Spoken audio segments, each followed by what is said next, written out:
Alright guys, Jay Product Performance here. Seems a lot of you guys have questions on AODs. So what we're going to try to do here today is put one together. And just, spoiler alert up front, this is not a show you every single step and breastfeed you. This is more to show you what we do to these for a high performance application. But I am going to assemble it. I've got the sub-assemblies already finished. But I'm going to put it together. I'm going to talk about some things and show you some things along the way. So if you're, novice, thinking about doing this or whatever, follow along and I'll show you some stuff. So first thing with these, looking at the case here, and what I've done down here, if you can see, what's common in these is there's a board down in here. You see my finger. There's a board down in here where some sealing rings ride, and sometimes those rings will wear into the case. Now, typically when you see that, it's usually because, I don't know if you can see, but there's a bushing in the case where this hub goes into. So you want to make sure, first thing you want to make sure of is, check to make sure you don't have grooves worn there. And then you want to check that bushing, because if that bushing is, getting worn out, your new build can shortly after start wearing grooves into the case and things, and basically the output shaft starts walking around. This is also true with a worn bushing in the extension housing as well. So I put my bearing in the case there, and just take your, I keep one of these around, but whatever, you can use the one from the unit. I just keep one of these around, and then I will put it down in here.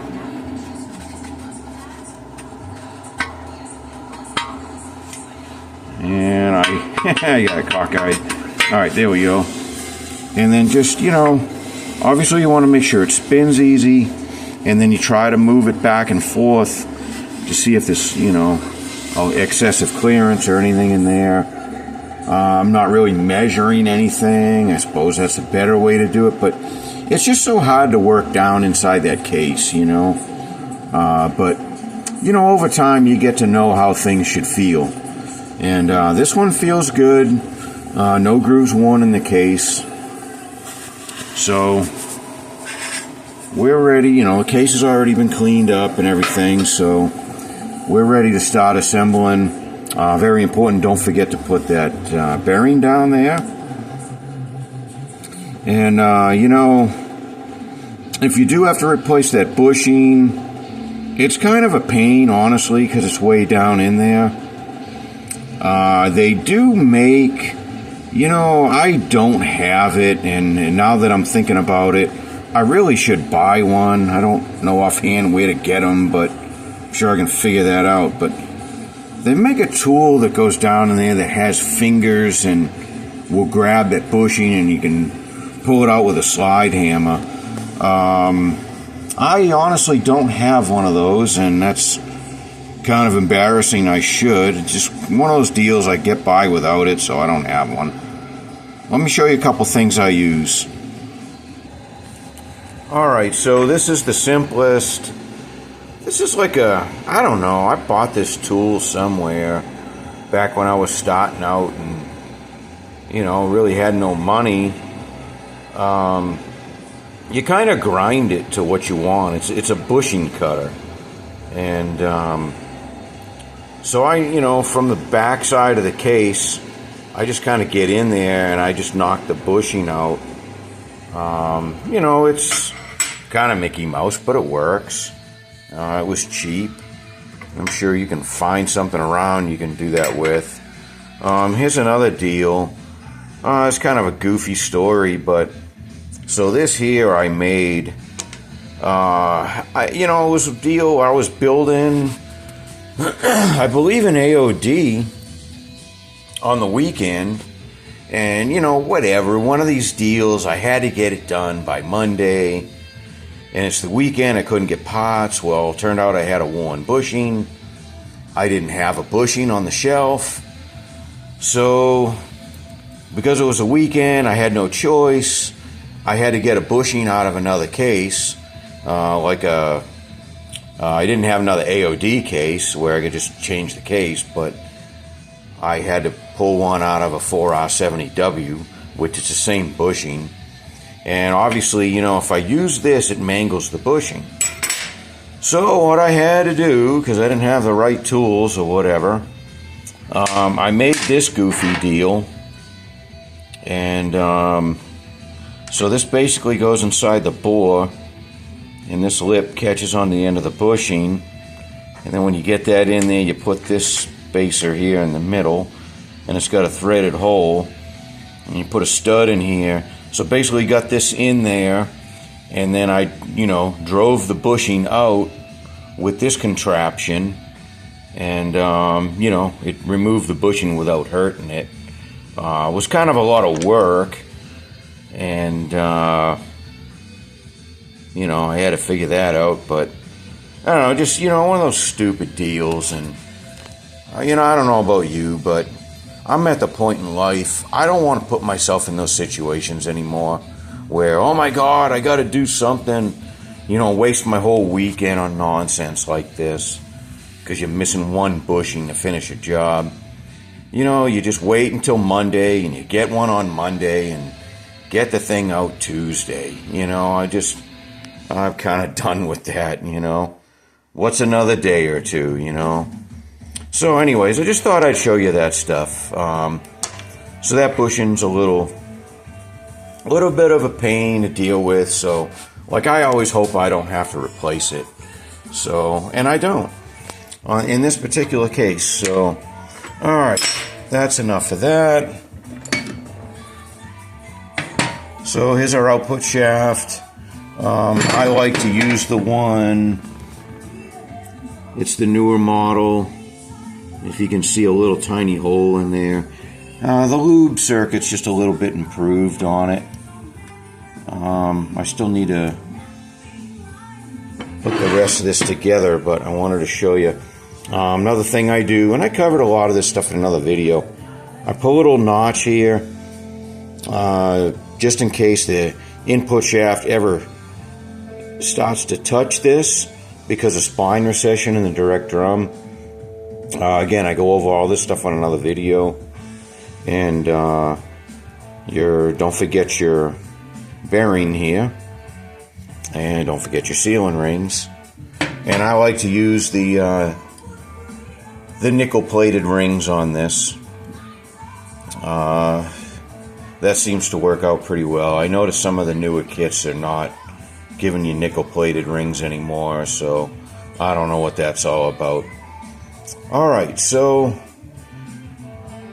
we got to finish putting this output shaft together, because on an AOD the direct drum has to go on before you can put the outer ring gear on. 4R70W, you can put the outer ring gear on and then drop the direct drum in there afterwards. AOD, you cannot do that, or AODE, anything that has a close ratio gears. So here's how I do that. Hang on one second. Okay, so this is easy. Just take, and I've already assembled this. Put your drum on there. Now, a little bit about this drum. Pretty much on an AOD, 99% of the time, I buy a brand new drum because these spines get recessed really bad. So that's a problem with them. And the other thing I do is I put 7 frictions in them. And you can get 8 in here, but I don't like to do 8. Reason is because you got to use the 60 thou steels. My opinion, they're too thin for this particular application. And the other thing they do is give you a pretty thin pressure plate. This one here, I just got to cut a little step on it, and I can use thicker steels. So I prefer the 7 clutch pack. So that's the lowdown on that. And I've got this all pre-assembled. I got my bearing in here. I got the hub in here. That's all ready to go. So then you just drop your ring gear over it and get that engaged. And then there is a snap ring. Oh, let's see which one. I think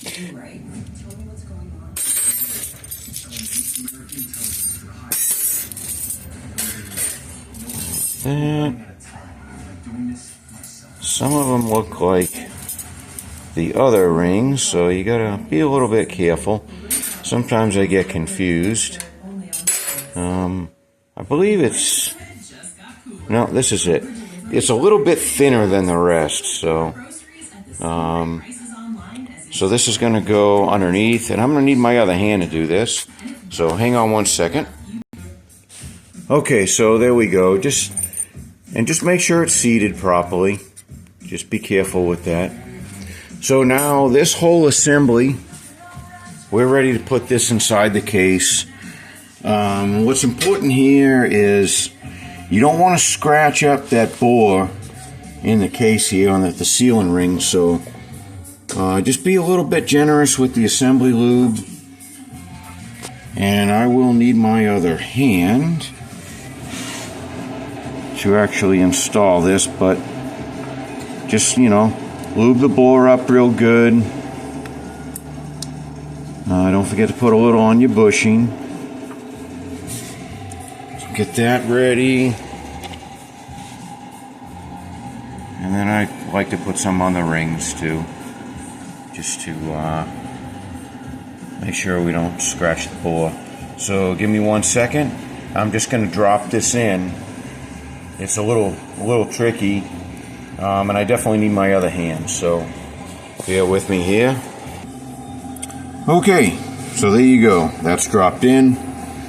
Now, next thing, this is optional. I build mine standing straight up, so this seems to have more value. So there is a ring that just kind of sits in the case here. I'm going to install it. And all it is, it's an assembly aid. If you don't put it in, it's okay. Sometimes they're missing. Sometimes the last person didn't put it in, but it just goes down in there like that. I know it looks a little weird and goofy, but all that does is support the reverse band for you while you're getting the servo in and everything in, and it does help a little bit. I mean, you know, when I find them missing, I don't worry about it. I build them upright. It doesn't matter, so I don't really have a problem with it. So, all right, next up is our planetary. I've already gone ahead and installed the one-way clutch. You know, I use a fair amount of the assembly lube on it just to kind of keep those rollers from popping out and all that sort of thing. So, and again, you know, I've already checked bushings, but you got 2 bushings here. As you go along, make sure your bushings are okay, because this unit here, it's not unusual to have to replace a lot of bushings. So keep that in mind. I've already done that. So here we go. Need my other hand. I'm going to drop this inside. 1 second. Alright, so there it is. You may have to rotate it a little bit to get it to sit all the way down in there. Usually doesn't give you much trouble.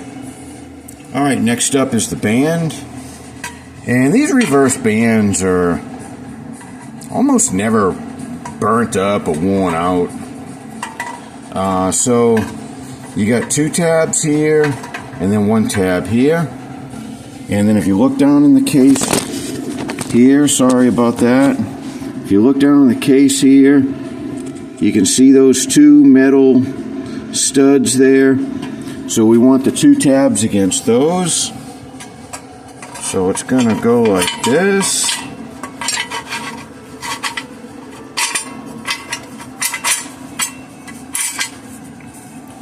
And there we go. And there it is. And it just kind of sits on that little snap ring we put in. Alright, so now next up, Give me 1 second, gather the pieces. Okay, so rear servo is next. You know, just check your bore. Make sure it's not scored up or anything like that. And then I'll put some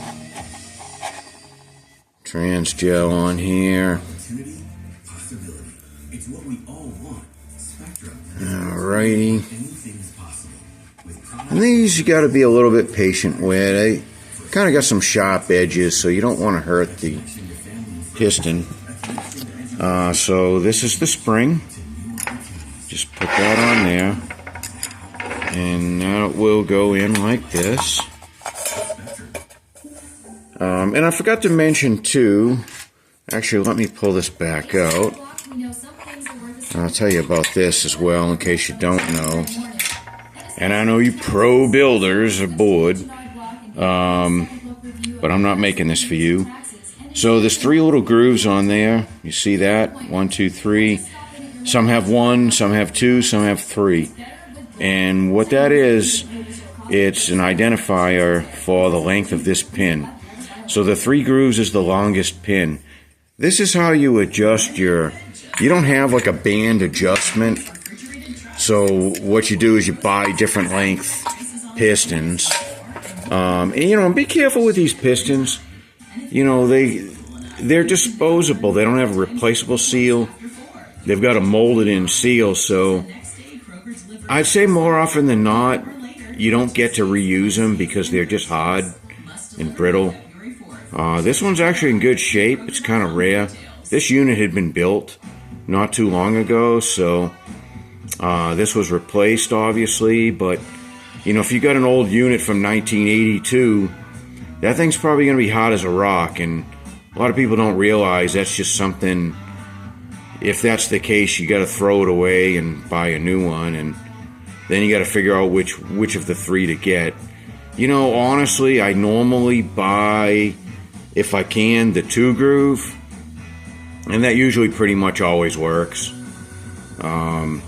It's not super critical, the clearance, but I don't really think, I've never really seen one that was like too loose that was going to cause a problem, but I have seen them too tight. So, you know, to me, you're kind of better off with a 1 or a 2 groove, you know, if you're just not knowing. So, okay, so now what you do, and this is a unit you need some tools for, or at least it would be helpful to have some tools for. You got a lot of lip seals, so seal installers are important. And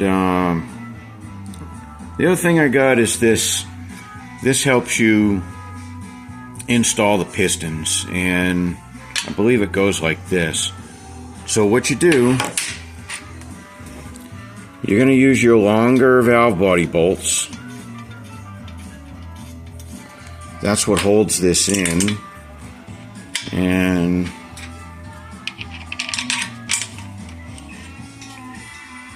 so that holds this in place. And you got to put your piston in first. You don't have to put the cover in yet. But make sure the piston's in. And just tighten these up. They don't have to be tight. Just finger tight's fine. And then I'm going to need my other hand, but so the cover's going to go. I'm going to slip the cover up in here. And then you basically just crank this up and it compresses it. And then you have a snap ring that goes in there. And let's see. It's going to be this one here. There's another one that's similar. It's a little bit smaller diameter. That's for the overdrive servo. But this is going to be the bigger one. So, alright, give me a minute. Let me get this in. Okay. So, piece of cake. You just put your ring in here. Make sure it's seated properly. Now you want to check your band. And you're going to be very unimpressed with this, but I just kind of feel it. Yep, it's got some clearance. It's not dragging on the drum or anything. I would say it's on the tighter side, but not too tight. So, you know, a lot of the clearances in this transmission aren't real critical. Direct drum clearance, you know, shoot, you know, not super critical. I mean, I guess it depends on how many frictions you put in it, but, you know, you could have that 40 to 80, you know, it's not, don't have to split hairs on this unit. It's kind of nice. It's really not a bad unit to build. Alright, so next is a center support, and let me find that. I'll show you how to put it in. I'm at 20 minutes already. Man, that's disappointing. Hang on one second. Alright, so here's a center support. There is a bushing in there. It's almost never worn, but always check it. I've lubricated the bushing, and I've also lubricated that race. That is the inner race for the one-way clutch back here. So the way this goes, you look at that notch. Okay, see this pin and the notch, those line up. Now, the way you get this engaged, I just kind of gently push it, just so it's kind of straight. I'm not actually putting any real force on it or anything. Let me get, I forgot the sunshell. Hang on a second, let me grab that. Okay, here's the sunshell now. This is from, these are getting hard to get. This is from an AOD. They only made it a few years. It's not an AOD sunshell. Let me, you know what, I'll show you one of those. Okay, let me go grab one. Okay, so this is our AOD one. This is AODE, and you can see it's shorter. So the reason for that is we're going to use, I like to upgrade these to the wider overdrive band. These had a very narrow band in them, and you can't just put the wider band in. You have to swap out this sunshell and also this reverse drum here. This is from AODE 4R70. Well, this is technically a 4R70W1. It's got the mechanical diode on it. We'll go over that in a minute, but another thing I do here, if you look, the gear is welded to the shell. It's a very thin laser weld on here. Sometimes these can break, you know, if it's a performance application. So what I like to do, I take the TIG welder and I don't weld all the way around. I don't think that's necessary, but I put 4 welds on it just to kind of reinforce it a little bit. The reason I don't weld it all the way around or go crazy is because I don't want to put a lot of heat into this gear and start to soften it. So, you know, probably not an issue, but again, I don't do any more than I feel I need to. So let me weld this, then I need to clean this up. I forgot to do that. Give me a minute, I'll be back and show you what I did. Okay, so that's it, just, you know, 4 welds on it. And I use silicon bronze. You know, you could do it with steel. The bronze melts a little, you know, less, you know, lower, at a lower temperature, so. Again, I'm trying not to put a lot of heat into this thing. And this, you know, this does the job. So, alright. So now we got that done. So we have to seat that center support. So the easiest way to do that I know of, just drop this in there. And you just kind of rotate it back and forth. I think it already dropped in. Sometimes it's, yeah, that dropped in nice. Okay.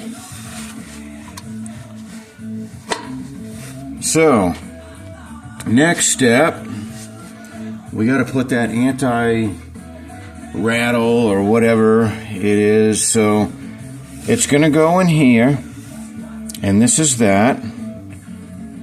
And what this does, You see how the center support, it has movement? This just helps stop it from, you know, whacking the case back and forth during directional changes, you know, forward or reverse and things like that. And if you don't put this spring in, it tends to beat up on the case. So, pretty important, put this back. So I'm going to just drop it in like that. And it can be a little tricky. You want to get it in the right spot, and I put it in like that, and then I just use the old input shaft, and I push it in. And sometimes I got to do it a couple times, but that went nice. So let me show you what can happen. You want to make sure you see this finger here and this one here. You don't want, sometimes when you go to push this in, one of these fingers will like fall down into the case. And this one's sitting nice. This is where you want it. Okay, so then what you do, let's see if I can reach this. Now you got to put your snap ring in. And this is the snap ring that's got the curled ends. And the curled ends are going to go over here by the pin.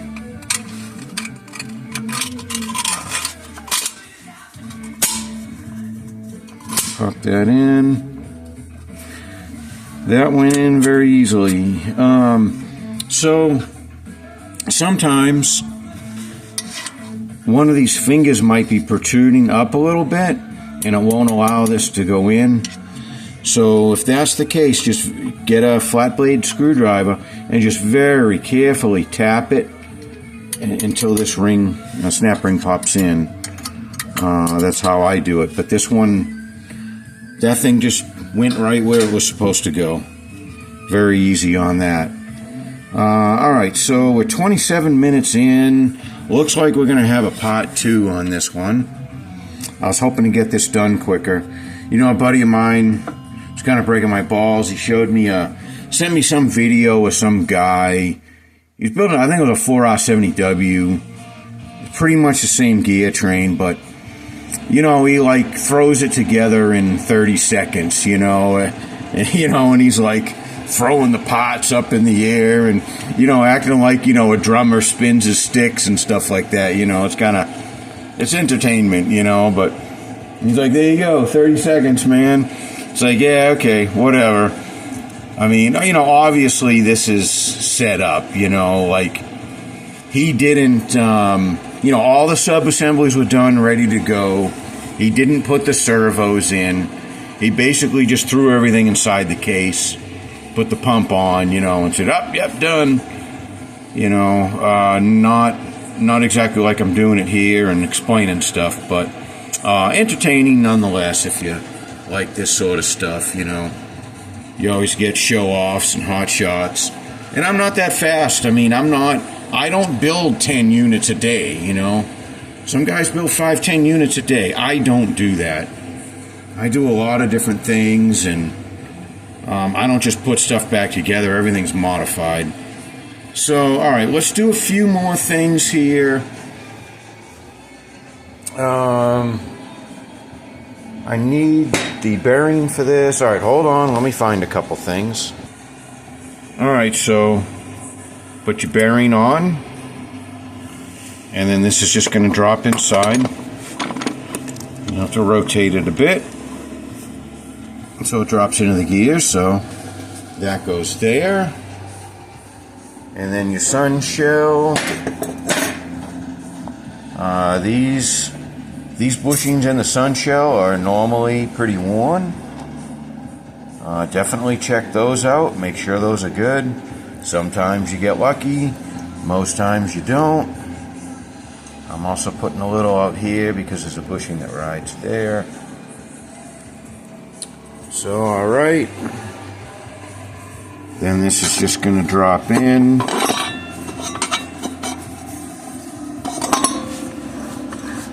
Okay. That went in nice. Another bearing. There's a tab on it. The tab is going to face the shell. Then, of course, make sure your welds aren't interfering with the bearing or anything. If you did weld yours. Then this gear is going to go on. And then we have another bearing. This one does not have tabs, but I want you to notice which way it sits. Okay, take a good look at that. That's important. Don't put that upside down. And then, alright, let me grab